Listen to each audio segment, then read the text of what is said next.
masa dengan beramal, jauhi perkara rugi dan rawa, supaya hati terang dan cekal. Bismillahirrahmanirrahim. Assalamualaikum warahmatullahi wabarakatuh.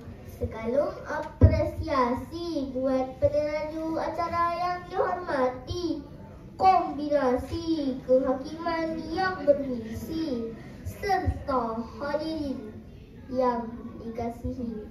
Kawan-kawan, hari ini dengarkan, saya ingin bercerita. Tinggalkan perkara yang tidak berfaedah. Ali ialah seorang anak yang ceria dan bijak. Setiap pagi dia bangun awal, bersarapan bersama ibu bapa dan pergi ke sekolah dengan semangat. Namun, sejak dia diberikan sebuah tablet hadiah hari lahir, perangainya sedikit berubah. Pada mulanya, Ali hanya menggunakan tablet untuk menonton video pembelajaran dan mendengar lagu-lagu nasyid. Tetapi lama-kelamaan dia mula menonton kartun, bermain game dan menonton video yang tidak berfaedah. Setiap kali ibu memanggil, Ali, tolong ibu sediakan ya. Ali menjawab, nanti bu, Ali tengah main game ni. Ayah pula menegur, Ali, mari solat maghrib berjemaah. Namun Ali membalas, sekejap ayah, satu episod lagi ni. Tanpa disedari, masa Ali hilang begitu sahaja.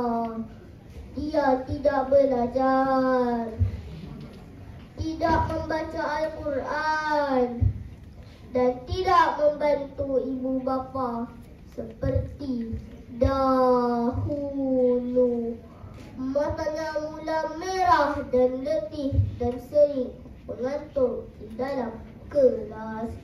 Pada suatu malam, Ali bermimpi berada di satu taman yang sangat indah. Taman itu dipenuhi kanak-kanak yang ceria, sedang membaca buku, solat berjemaah dan bermain di taman itu sambil menghafaz surah lazim.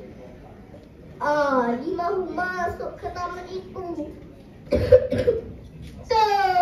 Tetapi seorang penjaga yang berjubah putih berkata, Ali, kamu tidak dibenarkan masuk. Ini tempat bagi kanak-kanak yang menggunakan masa mereka dengan perkara bermanfaat dan meninggalkan perkara yang sia-sia. Ali menangis di dalam mimpinya dan menyesal kerana terlalu leka dengan gadget. Dia terjaga dari tidur dengan hati yang sebab. Keesokan harinya, Ali terus letakkan tablet ke dalam laci dan menyerahkan kunci kepada ibu. Ali berjanji ingin menggunakan masa dengan lebih baik.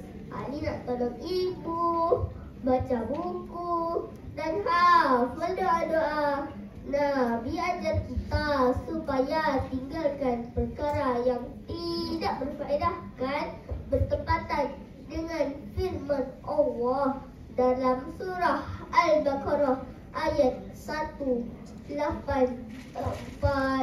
Fastabiqul khairat, maksudnya berlumba-lumbalah kamu melakukan kebaikan. Masya Allah, ibu memeluk Ali erat kerana Ali telah kembali menjadi anak yang soleh. Kawan-kawan, apakah pengajaran cerita ini? Ya, gadget boleh digunakan, tetapi jangan sampai melalaikan.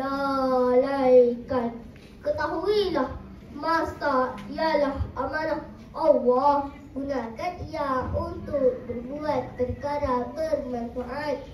Sebagai seorang muslim yang baik, kita hendaklah meninggalkan perkara yang sia-sia dan memilih untuk berbuat kebaikan.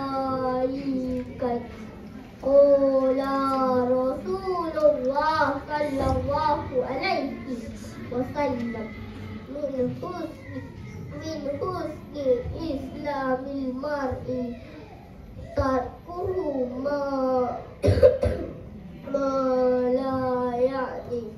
Antara keindahan Islam seseorang ialah dia meninggalkan sesuatu yang tidak berfaedah baginya. Wabillahi taufiq wal hidayah. Wassalamualaikum warahmatullahi wabarakatuh.